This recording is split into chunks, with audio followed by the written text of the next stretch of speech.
पढ़ा पढ़ाया है ना वो सब बराबर हो जाता है। एक बार स्वात्मानुभव करे जीव और बहुत दिन के बाद पुनः उसको ना फेरे तो विद्या जैसे समाप्त हो जाती है, भूल जाता है व्यक्ति। ऐसे ही वो चालू छोड़ा उसको और थोड़ी देर तक चालू नहीं किया, वापस यूज़ नहीं किया तो क्या हो जाता है, बंद हो जाता है। फिर आपको क्या करना पड़ेगा, फिर से बटन दबा करके चालू करना पड़ेगा तो चालू होगा। आपको लगेगा ख़त्म हो गया, ख़त्म हो गया, ख़त्म नहीं हुआ है तो सही, अभी भी शक्ति है, लेकिन उसे पुनः करना होता है। ठीक है ना। ऐसे ही विद्या नहीं फेरी जाएगी तो ख़त्म हो जाती है। जैसे लोगों की शिकायत रहती है, हमको याद नहीं होता है, भूल जाते हैं। तो एक तो पहली बात याद करते नहीं हैं, और याद कर लेने के बाद में फेरते नहीं हैं। आप फेरोगे ना तो आपको याद रहेगा। आपने गाथा याद करी और आप यदि उसको दोहराओगे नहीं तो आप 4-5-6 दिन में भूल जाओगे। और आप उसको दोहराते रहो, भले रोज़ नहीं तो 4 दिन में, 5 दिन में, 7 दिन में, तो याद रह पाएगा। ठीक है ना। इसलिए आपने गोमठ सार जीवकांड पढ़ा, कर्मकांड पढ़ा, लब्धि सार पढ़ा। अब यदि आप चाहते हो कि आपको याद रहे तो आपको क्या है, भ्रमण पे निकलना पड़ेगा। ढूंढो आप, क्या ढूंढो, जो लोग पढ़ने के इच्छुक हैं उनको ढूंढो और उनको क्या करो, ऑफ़र करो कि हम आपको पढ़ाएंगे। हमने घर जाके भी पढ़ाया है। एक हमारे मित्र थे बाहर यूएस में, तो हम बाहर गए, वहाँ पे सिटी चेंज करी, तो वो लोग थे तो उनके बच्चे थे छोटे, बोले हम कैसे आएँ कैसे आएँ। मैं कोई बात नहीं, हम आपके घर आते हैं। तो जा कर के उनको गुणस्थान पढ़ाए, उनका पहला अध्ययन था और बहुत अच्छे पढ़ लिए। फिर वो वापस लौट गए वहाँ से, अमेरिका से वापस आ गए वो भी। तो आपको मिले भी ना घर जाके पढ़ाने वाला कि आपको घर जाके भी पढ़ाना पड़े अयोग्य को, अक्षम को, जो नहीं हो। ऐसा नहीं कि वो पढ़ना नहीं चाहता है और उसके पास पहुँच जाओ, लेकिन कोई ऐसा व्यक्ति भी हो ना गुरुजी, तो आप प्रसन्नता मनाना। हमको तो बहुत खुशी होती है आप लोगों को देख के कि आप लोग हमको मिले हुए हो, तो हमको अवसर मिलता है दोहराने का। तो अभी तक अपन वीतरागता के भाव में आ चुके हैं। इतने दिन से आप वीतरागी भाव में स्थित थे। कहाँ पर स्थित थे, लोभ का भी अभाव करके कृष्टि वेदक काल भी समाप्त हो गया था। अब इसके बाद में प्रारंभ होता है 12वां गुणस्थान, जिसका नाम है क्षीण मोह, जहाँ पर मोह क्षीण हो चुका है। क्षीण का मतलब क्या होता है, नष्ट। कई बार क्षीण का अर्थ ये लोक में तो ये होता है क्षीण, आप बहुत क्षीण हो गए, कमज़ोर हो गए। तो हम भी पहले जब नया नया पढ़ते थे कि इसका नाम क्षीण मोह है, मोह कमज़ोर हुआ होगा, तो कमज़ोर नहीं हुआ है। दूसरा अर्थ क्षीण का होता है क्षय हो जाना। तो यहाँ क्षय होने रूप अर्थ है, मोह क्षय को प्राप्त हो चुका है, अर्थात जीव पूर्ण वीतरागी बन चुका है। और वीतरागी होने के साथ में चारित्र प्राप्त हुआ। उस चारित्र का नाम है यथाख्यात चारित्र। इसके पहले कौन सा चारित्र, सूक्ष्म सांप्राय। उसके पहले कौन सा था, सामायिक छेदोपस्थापना। 4 चारित्र तो कंपलसरी हैं, आउट ऑफ 5 प्रकार के हैं, उसमें से 4 तो होना अनिवार्य है यदि मोक्ष में जाना है। तो सामायिक छेदोपस्थापना 6 से 9 में होना ही है, 10वें में सूक्ष्म सांप्राय और 12वें से लेके आगे तक यथाख्यात। तो ऐसे करके पूर्ण वीतरागी स्थिति में हम यहाँ पर आ गए। अब ये तो है भावों की चर्चा। अब उस समय कर्म आदि का क्या होता है वो यहाँ पर बताते हैं। गाथा नंबर 601। से काले सो खीणा कसाओ ठिदिरसग बंध परिहीणो सम्मत्तड़व संवा गुण सेढ़ी दिज्जम दिसम च। से काले यानी उसके अनंतर काल में, जब 12वें गुणस्थान में पहुँच रहे हैं, या सूक्ष्म कृष्टि जो थी उसका अंतिम समय जो वेदक का काल है, उसके अनंतर काल में सो वह जीव क्षीण कसाओ, क्षीण कषाय वाला होता है, यानी उसकी कषाएं सारी की सारी नष्ट हो गई। तब क्या होता है, ठिदी रसग बंध परिहीणों। ठिदी बंध परिहीणों यानी स्थिति बंध से हीन हो चुका है, अब उसके स्थिति बंध नहीं पाया जाता। और रसग बंध परिहीणो, जो रस यानी अनुभाग बंध है उस अनुभाग बंध से भी शून्य हो चुका है। क्यों शून्य हो चुका है? क्योंकि स्थिति और अनुभाग का कारण है कषाय। जोगा पैडी पदेसा कषाय दो होंती ठिड़ी अनुभागा। कषाय से स्थिति अनुभाग पढ़ते हैं और प्रकृति प्रदेश बंध योग से होते हैं। तो यहाँ पर चूंकि कषाय का सर्वथा पूर्ण रूप से अभाव हुआ है, इसलिए स्थिति बंध अनुभाग बंध नहीं पाया जाता है, परंतु प्रकृति बंध और प्रदेश बंध अभी भी होता है। कौन सी प्रकृति का बंध होता है? ज्ञानावरणी। ज्ञानावरणी तो गई ना भैया। ज्ञानावरणी का बंध यदि कराने लग जाओगे तो कषाय भी होने लगेगी, क्योंकि कषाय के बिना ज्ञानावरण का बंध नहीं होता है। अकेली एकमात्र साता वेदनी प्रकृति का बंध होता है, तो वो बंध है प्रकृति, क्योंकि प्रकृति बता रहे हैं हम आपको साता वेदनी, और उसके हैं प्रदेश, तो प्रदेश बंध भी है, क्योंकि परमाणु आते हैं। बिना परमाणुओं के आए हुए हम बंध कैसे कहेंगे? इसलिए प्रदेश बंध भी है और प्रकृति बंध भी है, लेकिन उसमें स्थिति पड़े अर्थात आबाधा काल पड़े, उसकी उदयावली बने, ऐसा कुछ नहीं होता है। एक समय की स्थिति पड़ती है उसकी, क्योंकि आएगा ना, तो आया, आ करके अगले समय एक समय जीव के साथ दिखेगा और जीव के साथ दिखने के बाद में फिर निर्जीर्ण होगा। तो वो निर्जीर्ण जो हुआ अगले समय में, तो एक समय की स्थिति दिखी तो उसको स्थिति बंध कहा जा सकता है। तो कहते हैं एक समय का बंध नहीं है। जब तक आबाधा काल इत्यादि चीज़ें नहीं पड़ती हो किसी कर्म में, तब तक उससे स्थिति बंध नहीं कहा जाता। इसलिए हमारी संख्याएं भी 2 से चालू हुई है, जो कि संख्यात समयों का तो कम से कम बंध हो, और वैसे भी किसी भी कर्म का संख्या समय तक का भी बंध नहीं है, क्योंकि कम से कम भी आपको आबाधा कितनी चाहिए? एक आवली की, उदीर्णा रूप भी। तो एक आवली भी असंख्या समय की होती है, और उसके बाद अगला निषेक होगा, तो कम से कम भी कर्म का स्थिति बंध होगा तो असंख्या समय से कम नहीं होगा। जो स्थिति सत्व है वह संख्यात समयों का हो सकता है, लेकिन बंध कभी भी किसी कर्म का स्थिति बंध संख्यात समयों का संभव नहीं है, क्योंकि कम से कम भी बंध अंतर मुहूर्त कहा है, और अंतर मुहूर्त में संख्या तो आवलियाँ हैं और एक एक आवली में असंख्या समय है। इसलिए ये जो एक समय की स्थिति वाला यहाँ पर साता वेदनी का बंध है, उसे स्थिति बंध नहीं कहा जाता है, वह स्थिति बंध से शून्य है। समझ में आया? क्योंकि उसका मूल कारण जो कषाय है वो कषाय यहाँ पाई नहीं जा रही है। तो ऐसा होकर के बंध से मुक्त हो गए। कितनी प्रकृतियों की बंध विच्छुत्ति हो चुकी है अभी तक? कुल मिलाकर के 12वें गुणस्थान में जीव पहुँचा तो उसके अबंध रूप प्रकृतियों में कितनी लिखेंगे? अबंध रूप प्रकृतियों में कितनी लिखेंगे? देव इनको, क्या नाम है इनका? गुरुजी। अबंध प्रकृतियों में के कॉलम में क्या लिख दोगे आप? कर्मकांड की तैयारी है। अबंध प्रकृतियाँ 120 पूरी नहीं, ये यहाँ पर कितनी लिखेंगे आप? 12वें गुणस्थान में है, 12वें गुणस्थान के जीव के लिए अबंध प्रकृतियों में क्या लिख दोगे? कितने नंबर लिखोगे? संख्या में क्या लिखोगे? 119। हाँ, 119। कुल मिलाकर के 120 बंध प्रकृतियाँ थी, यानी लगभग ऑलमोस्ट 100%। बस एक बची है, वो बताना था हमें तो, कि बंध जहाँ 120 प्रकृतियों का 117 का पहले में संभव था, घटते घटते घटते आया और यहाँ पर मात्र एक रही बंध में, और 119 प्रकृतियाँ अबंध में जा चुकी है ना? बढ़िया, कितना अच्छा। अनुभाग बंध जो इतना तेज तेज हुआ करता था, लता, दारू, अस्थि, शैल, नीम, कांजीर, विष, हलाहल, वो सारा अनुभाग शून्य, खत्म।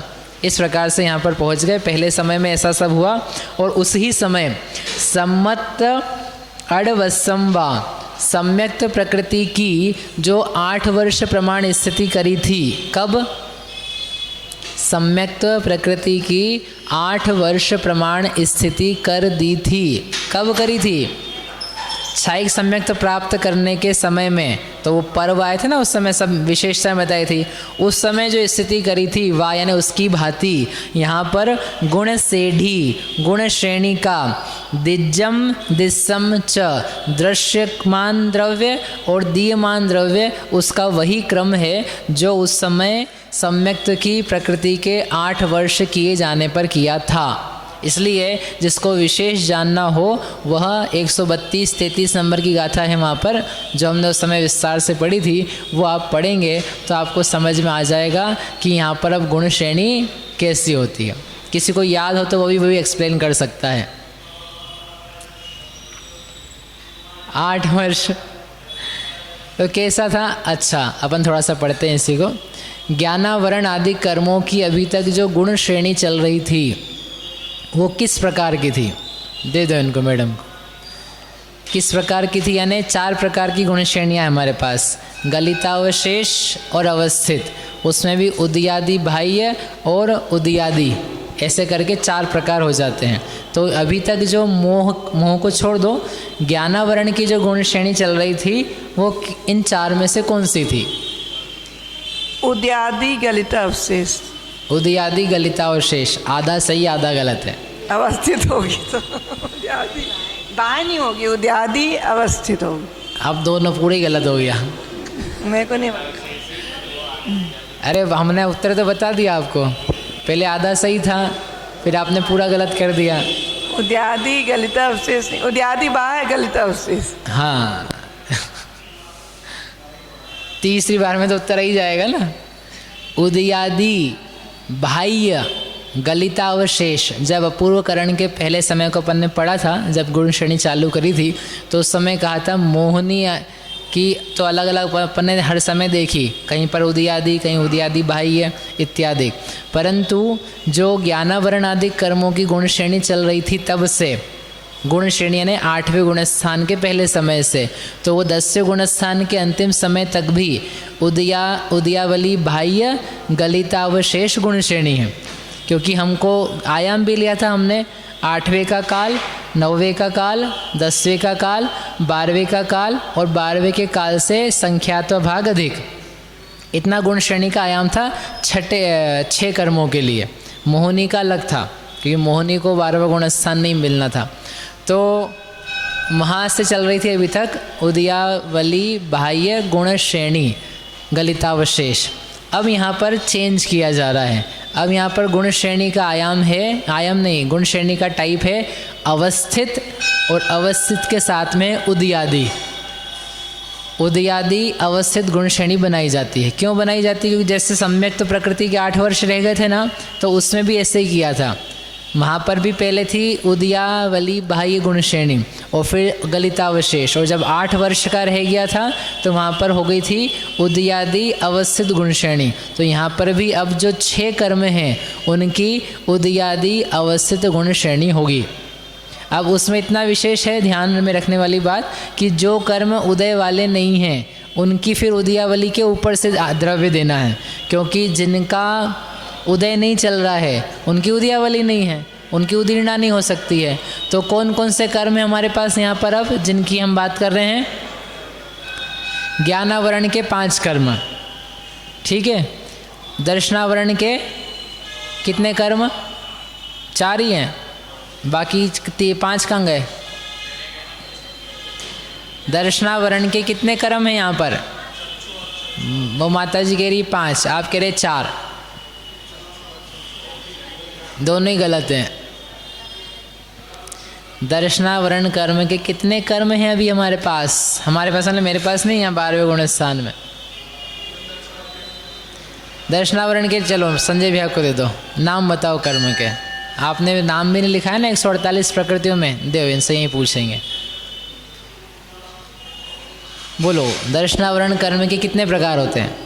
5। वाह, इसलिए 148 कर्म की प्रकृतियों के नाम याद करो भैया आप लोग। नहीं, शिविर नहीं लगेगा नहीं तो। 9 है। अब 9 हो गए इतनी देर में। बोलो नाम। चक्षु अचक्षु अवधि केवल दर्शन स्त्यान निद्रा निद्रा पचला पचला निद्रा पचला।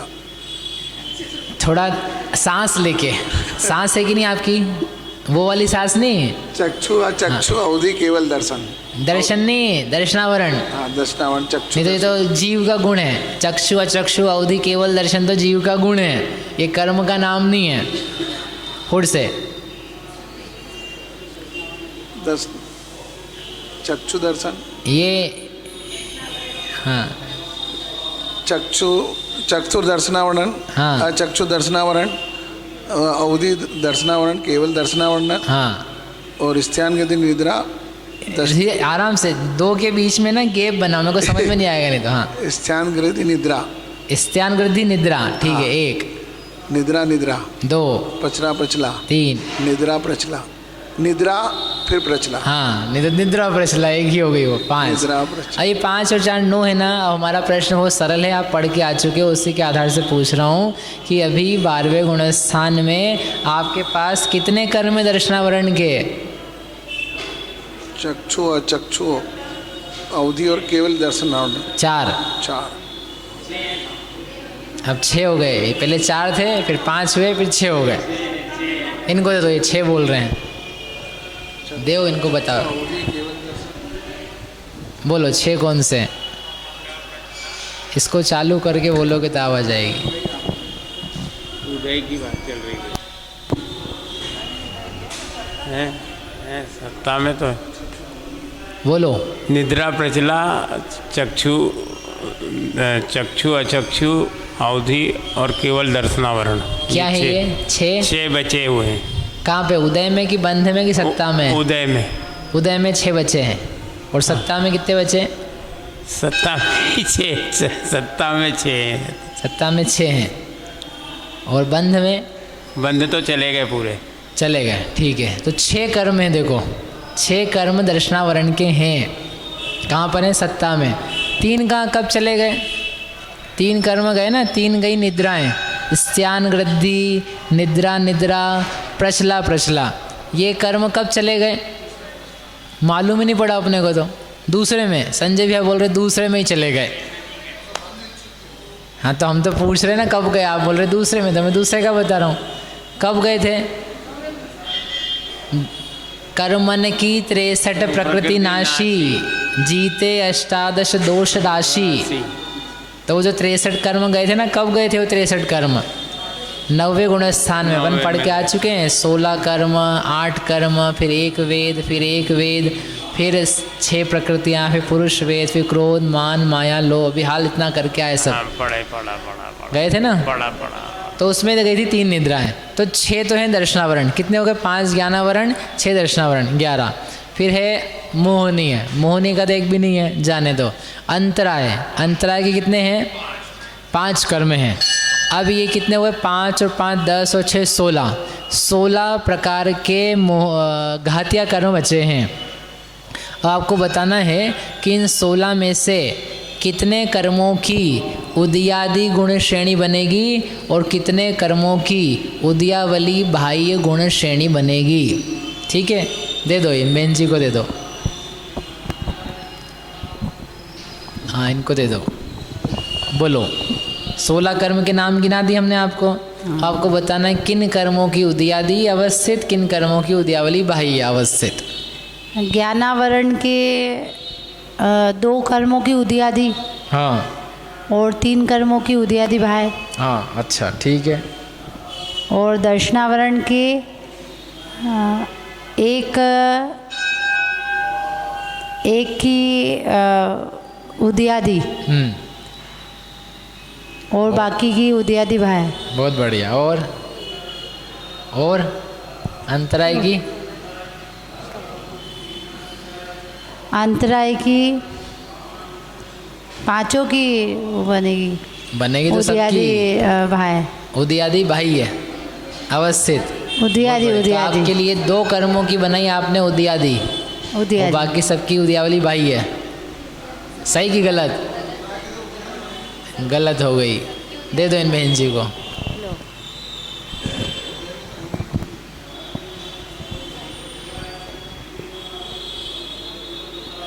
हमको नहीं माना। नहीं, दे दो, गुरु जी को दे दो। क्या हो? हाँ, सभी कर्मों का उदय चल रहा है, इसलिए सभी के उदयादि चलेगी ना। सभी की 16 की 16 है। सबका ही तो उदय चल रहा है। एक जीव का बता रहे कि नाना जीव का बता रहे? एक जीव का बता रहे ना, हम तो एक का ही पूछ रहे हैं। नहीं तो एक का ही तो सभी का तो उदय चल रहा है इस समय तो। सही है कि गलत है? गलत जवाब। चलो इनको दे दो। हैं सही है, चलो सभी आउट है। मतलब और कोई उत्तर है किसी का? नहीं तो क्षयोपम भी होने से उदय तो चल ही रहा है जैसे इन कर्मों का। अरे वो समय बताता हूँ, किसी का कोई और उत्तर है क्या? नहीं है। बहुत सुंदर। अरे भैया, ये 16 कर्म बताए हैं, 16 में से 14 कर्म हैं जिनका उदय होता है हर समय, लेकिन 2 कर्म ऐसे हैं कि जिनका उदय हो कोई ज़रूरी नहीं है। और यदि हो तो भी ये तो पूरी पक्की बात है कि उन 2 का साथ में तो होने ही नहीं वाला है। आप संभावना के रूप में भी बोलोगे तब भी 16 सही उत्तर नहीं आएगा, क्योंकि निद्राओं में से अपन पढ़ के आ चुके हैं। आउट ऑफ 5 में से एक ही निद्रा का उदय होता है, इसलिए निद्रा प्रश्ला भी 2 है और उदय भी हो तो भी निद्रा का होगा या प्रश्ला का होगा, दोनों का कैसे होगा? तो एक ही जीव को सबका उदय कैसे? और यदि उदय ना हो तो दोनों के उदय नहीं है, तो कितने हो जाएंगे? 14। अब आप कह रहे थे कि निद्रा अपन क्या करेंगे, ज्ञानावरण में से 2 ही लेंगे। क्यों भैया 2 ही क्यों लेंगे? बाकी जो 3 कर्म हैं उनका उदय नहीं आ रहा है। नहीं, हमको अवधि ज्ञान तो है ही नहीं, और हमको मना पर्य तो है ही नहीं, और केवल ज्ञान तो है नहीं, तो उनका तो उदय है ही, तब तो उनका ज्ञान नहीं है। हैं? हमने ये थोड़ी ना पूछा है कि ज्ञान कौन सा चल रहा है आपको, दर्शन कौन सा चल रहा है। उदय तो कर्म का पक्का चल रहा है। 5 ज्ञानावरण का 12वें गुणस्थान के अंतिम समय तक ध्रुव उदय रहता है। ध्रुवोदयी प्रकृतियाँ हैं। दर्शनावरण की 4 प्रकृतियाँ ध्रुवोदयी है, चक्षु अचक्षु अवधि केवल दर्शनावरण। अंतराय की 5 प्रकृतियाँ ध्रुवोदयी है। जब तक उदय विच्छित्ति नहीं होती है तब तक गारंटीड उदय उनका। ठीक है, नाम कर्म के तेजस कारमाण उनका ध्रुव उदय है। स्थिर अस्थिर शुभ अशुभ धारा प्रवाह उदय चलता है इनका। और भी है नाम कर्म की प्रकृतियाँ, अगुरु लघु उपघात आदि। तो कहने का अर्थ ये था, उपघात नहीं है, अगुरु लघु है। कहने का अर्थ ये था कि ये जो 14 कर्म हैं इनकी तो बनेगी उदयादि अवस्थित गुण श्रेणी, और जो निद्रा प्रश्ला है इनमें से किसी का उदय हो तो उनकी बनेगी उदयादि अवस्थित, और जिसका उदय नहीं है उसकी बनेगी उदयावली बाह्य अवस्थित। ठीक है, समझ में आया? तो ये तो इतनी सी बात हुई। अब इसके आगे क्या करना है अपने को? जब उदयावली बाह्य गुण श्रेणी थी तो द्रव्य कितनी जगह बंटता था? जब कोई गुण श्रेणी है और उसका नाम है उदयावली बाह्य गुण श्रेणी, अवस्थित तो चाहे गलिता अवशेष हो तो कोई फर्क नहीं पड़ता, द्रव्य कितनी जगह बंटता है? 3 जगह। एक तो उदयावली बाह्य है तो उदयावली में द्रव्य देना होगा, गुण श्रेणी में द्रव्य देना होगा और ऊपरी तन में देना होगा, तो 3 जगह जाता है। और जब उदयादि गुण श्रेणी है तो द्रव्य कितनी जगह बटेगा? 2 जगह। वर्तमान समय से लेकर गुण श्रेणी के आयाम तक और उसके ऊपर ऊपरी तन में, ऐसा करके 2 ही जगह बटता है। तो अब यहाँ पर वो जो द्रव्य बट रहा है उसको हमें बताना है कि जो द्रव्य लिया है वो द्रव्य लेकर के 2 जगह देंगे, एक उदय समय से लेके गुण श्रेणी के आयाम में और एक उसके ऊपरी तन स्थिति में। जो गुण श्रेणी में द्रव्य देंगे वो असंख्यात गुणाकार रूप से देंगे, और जो ऊपरी तन स्थिति में देंगे वो चयहीन क्रम से द्रव्य दिया जाएगा। एक बात, अब यहाँ पर जो गुण श्रेणी का आयाम है वो आयाम कितना है? तो आयाम हम पहले देख के आए हैं। जो बचा हुआ आयाम तो हमने चालू किया था अपूर्वकरण से, अपूर्वकरण का टाइम बीत गया तो शेष बचा हुआ अनिवृत्तिकरण, सूक्ष्म सांप्राय, 12वां गुणस्थान और कुछ अधिक, ऐसे काल थे। फिर अनिवृत्तिकरण बीता तो शेष बचा हुआ काल, सूक्ष्म सांप्राय गया तो बचा हुआ क्षीण मोह का काल और उससे कुछ अधिक। इतना गुण श्रेणी का आयाम दिख रहा है।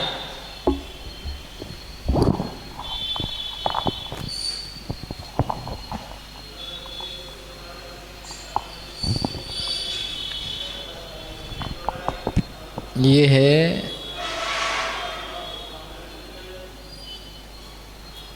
पूर्व सत्ता, और फिर ये है ये गुण श्रेणी, और ये थी हमारी उदयावली, है ना। ये है पहले का पिक्चर। और अब क्या है कि ये जो उदयावली है यहीं से लेकर के क्या बनाना है हमको, गुण श्रेणी बनानी है। तो ये जो था ना, ये है गुण श्रेणी का शीर्ष, पूर्व का, क्योंकि हमारी गुण श्रेणी का आयाम है यहाँ तक का, 12वें गुणस्थान के काल से भी कुछ अधिक। अब क्या करना है, अब नई गुण श्रेणी बनानी है, क्योंकि पुरानी गुण श्रेणी जो है उसका काम पूरा हो गया। तो अब जो नई गुण श्रेणी बनेगी उसका जो आयाम है वो कितना है कि क्षीण मोह गुणस्थान उसका टाइम और उसका संख्यात्वा भाग लेना। तो जितना भाग लेंगे ना तो वो जो नया बनेगा वो आएगा नीचे, यहाँ तक बनाएंगे तो ये बनेगा नया शीर्ष। क्यों ऐसा करना है, क्योंकि जो गुण श्रेणी निर्जरा के स्थान कहे हैं अलग अलग 11 स्थान कहे ना, श्रावक को होने वाली, देश संयमी को होने, चौथे गुण स्थान में होने वाली, संयमी को होने वाली, फिर सकल संयमी को होने वाली, फिर उसके बाद में विसंयोजना में, विसंयोजना के बाद छपना में दर्शन मोहनी की, फिर उसके बाद में उपशम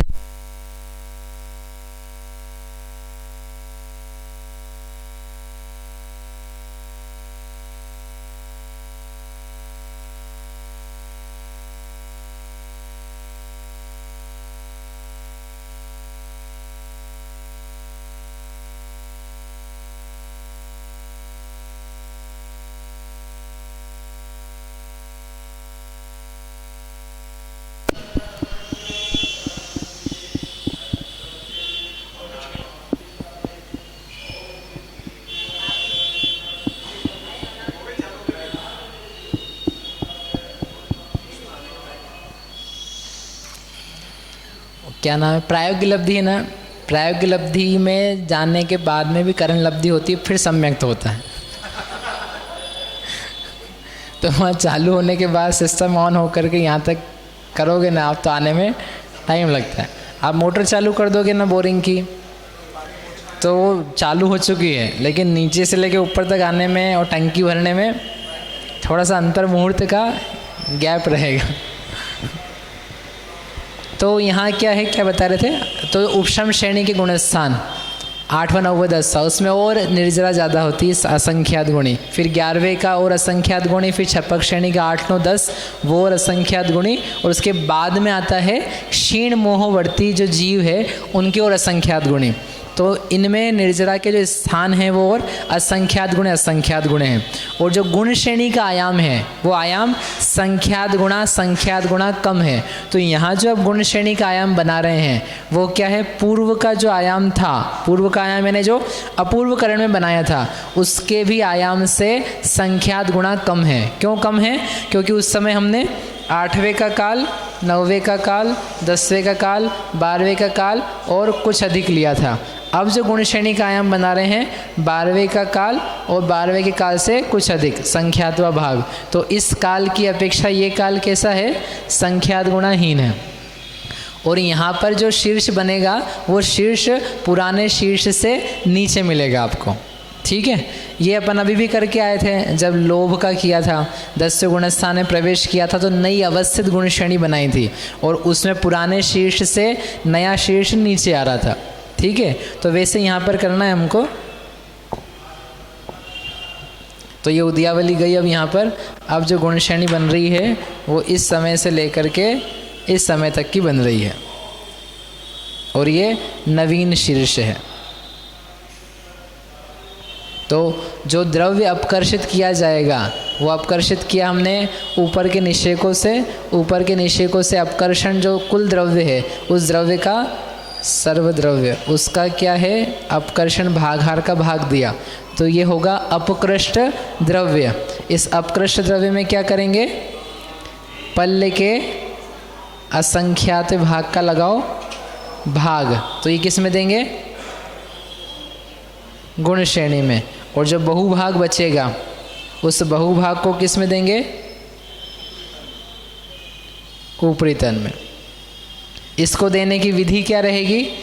वर्तमान उदय के निषेक में सबसे कम, उसके अगले निषेक में असंख्यात गुणा, उसके अगले निषेक में असंख्यात गुणा, ऐसे यहाँ से लेकर के जो शीर्ष है उस शीर्ष तक असंख्यात गुणा द्रव्य देना है।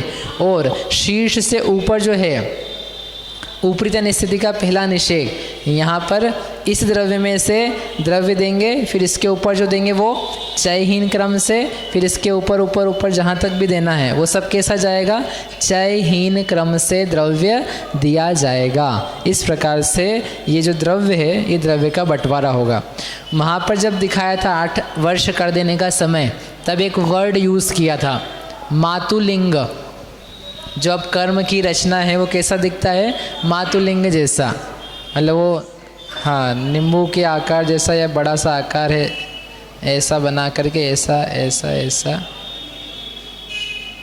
इस टाइप का कुछ शेप बनाया था। तो ये क्या है? नीचे से ऊपर तक तो अभी थोड़ा हमारी गुण श्रेणी है, तो गुण श्रेणी में जो द्रव्य दिया है वो असंख्यात गुणा है। अब पुराना भी द्रव्य यहाँ पर असंख्यात गुणाकार रूप से बना हुआ है, तो थोड़े निषेकों में अधिक है और फिर उसके बाद में क्या है? घटते हुए क्रम में दिख रहा है, क्योंकि ऊपरी तन स्थिति है ये। तो ऐसा करके ये दृश्यमान ये दिखेगा आपको, दृश्यमान ऐसा। दीयमान आप देखने जाओगे तो दीयमान कैसा दिखाई देगा? दीयमान दिखाई देगा आपको ये असंख्यात गुणित क्रम से तो हमने द्रव्य दिया, और उसके बाद में चयहीन क्रम से द्रव्य दिया, तो ये होगा दृश्यमान, सॉरी दीयमान। और दृश्यमान होगा इसके समान, मातुलिंग के आकार के समान। जो दीयमान द्रव्य होगा यहाँ पर वो तो कम होगा, ठीक है ना। लेकिन दृश्यमान में आप देखने जाओगे तो आपको असंख्यात गुणा द्रव्य, एक्चुअली उल्टा बोल दिया, दीयमान जो होगा वो तो असंख्यात गुणा होगा, दृश्यमान देखने जाओगे तो वो कुछ अधिक होगा, थोड़ा सा अधिक मिलेगा आपको, क्योंकि पहले से वहाँ पर द्रव्य बहुत सारा रखा हुआ है।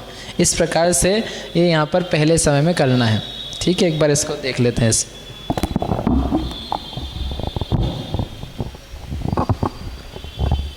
अब ये जो कर्म की स्थिति है यहाँ पर, कौन सा कर्म? घातिया कर्म है। उस घातिया कर्म की स्थिति कितनी बची है? स्थिति सत्व करके आए थे ना, बंध, बंध था अंतर मुहूर्त 10 गुण स्थान में, और जो सत्व था वो सत्व कितना है? अंतर मुहूर्त से ज़्यादा है, अंतर मुहूर्ति है एक्चुअली।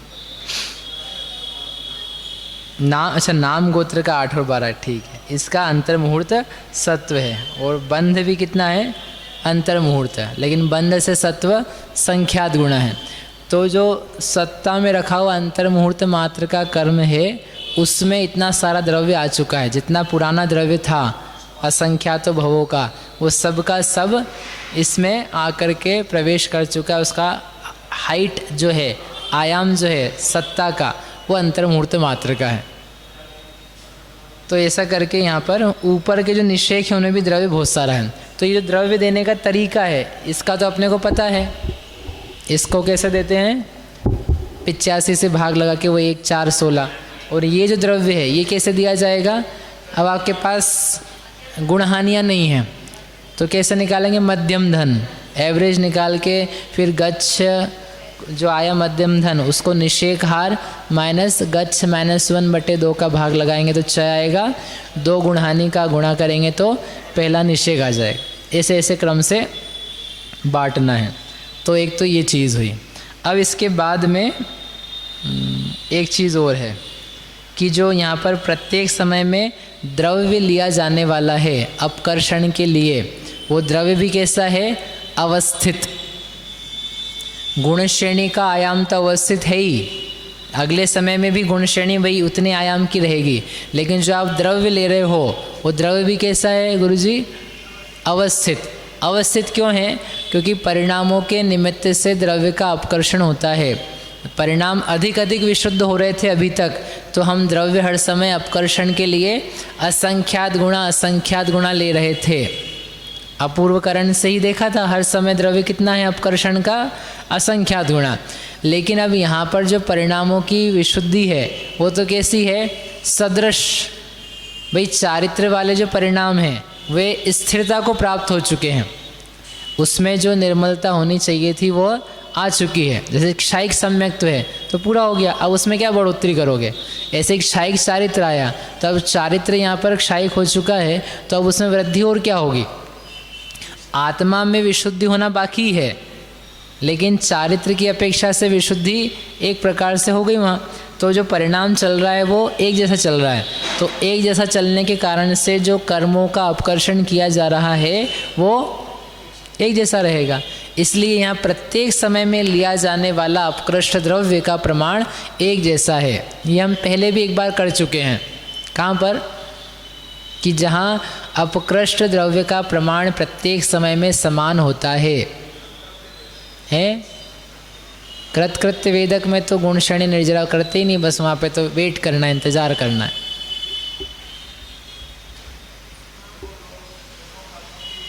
अरे ये किया ना यहीं पे 11वें गुण स्थान में, वहाँ पे भी वीतरागता है, यहाँ भी वीतरागता है। 11वां गुण स्थान जब पढ़ा था 5वां अधिकार, उसमें भी कहा था प्रत्येक समय लिया जाने वाला अपकृष्ट द्रव्य का प्रमाण सदृश होता है। ठीक है, आप जाके देख लेना, आपके एग्जाम पेपर्स में प्रश्न भी है। ठीक है, समझ में आ गया।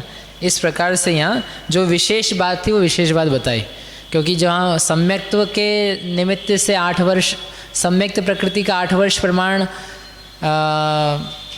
गुण श्रेणी बनाई थी, वहाँ पर द्रव्य का प्रमाण अवस्थित नहीं था, क्योंकि वहाँ तो प्रत्येक समय परिणाम और विशुद्ध हो रहे हैं, तो वहाँ तो विशेषता थी। लेकिन यहाँ पर जो द्रव्य का प्रमाण है वह सदृश है। ये वहाँ का और यहाँ का समान कहा ना, तो इतना अंतर जानना। इस प्रकार से ये गुण श्रेणी चल रही है। कब तक चलेगी ये, सम्यक्त इस का द्विचरम कांडक घात जब तक होगा तब तक ये चलता रहेगा। और आपको देखना हो तो एक बार आप क्षायिक सम्यक्त वाला देख करके आना, और कोई प्रश्न हो तो पूछ लेना। पुरानी सत्ता वो जो थी अपन ने बनाई थी वो पूर्व सत्व है, फिर अब यहाँ ऐसा बन रहा है, ऐसा बन करके इनके आयाम वहाँ पे कंपेयर भी किया है। पुराना गुण श्रेणी का शीर्ष, अभी का शीर्ष, अगले समय का शीर्ष, ये 3 चीज़ें करी है। ये इसमें ऊपरी तन में तो वो चयहीन क्रम से देते हैं। हाँ। तो ऊपरी तन का जो प्रथम निषेक रहता है उसमें कितना देना है? जो ये द्रव्य ना, इस द्रव्य का भाग निकालेंगे, इसका असंख्यात तो भाग आएगा। हाँ, क्योंकि वो अपन मध्यम धन वगैरह सूत्र से निकालेंगे इसको, तो इस द्रव्य का, यानी अपकृष्ट द्रव्य का असंख्यातवा भाग ऊपरी तन के पहले निषेक में जाएगा। तो नीचे वाले द्रव्य से कितना रहेगा, मतलब वो असंख्यात गुणा रहेगा या कुछ अधिक रहेगा? जो गुण श्रेणी का आखिरी निषेक है, हाँ, वो आप कल निकाल के लाना है, आपके लिए होमवर्क। सूत्र है, आपको कुछ नहीं करना है, मैं लिख के देता हूँ आपको, आप कंपेयर कर लें।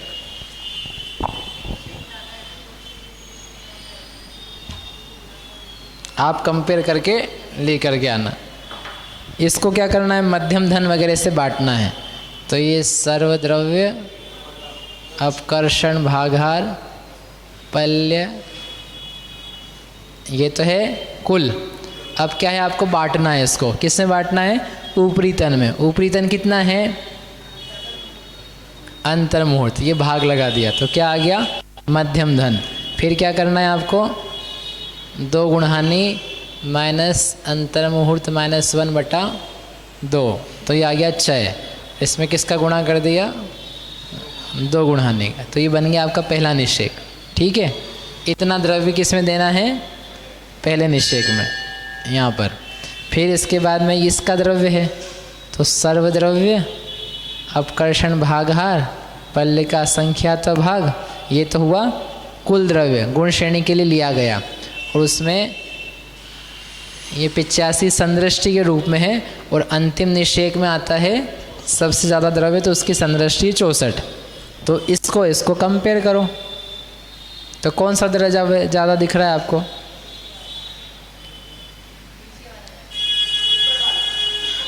अभी नीचे और ऊपर वाला आप कल करके लाना।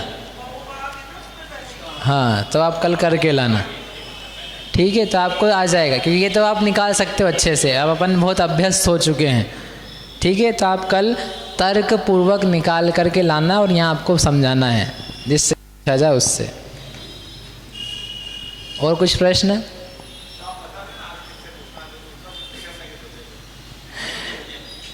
प्रश्न जो तैयारी नहीं करके लाएगा उससे पूछेंगे।